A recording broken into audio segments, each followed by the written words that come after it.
myCamosun, how to accept academic integrity and other student agreements. This tutorial shows how to review and accept academic integrity and other student agreements via the myCamosun portal. If you have not accepted your required agreements, you will likely see this error message when you attempt any enrollment activity on the myCamosun portal. To review and accept your required agreements. Once logged on to the myCamosun portal, select User Options.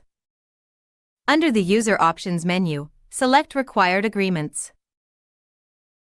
On the Required Agreements page, you will see agreements, applicable academic year, due date and status. Select View Action next to the respective agreement. Review the content of the agreement. Print or save as PDF if necessary.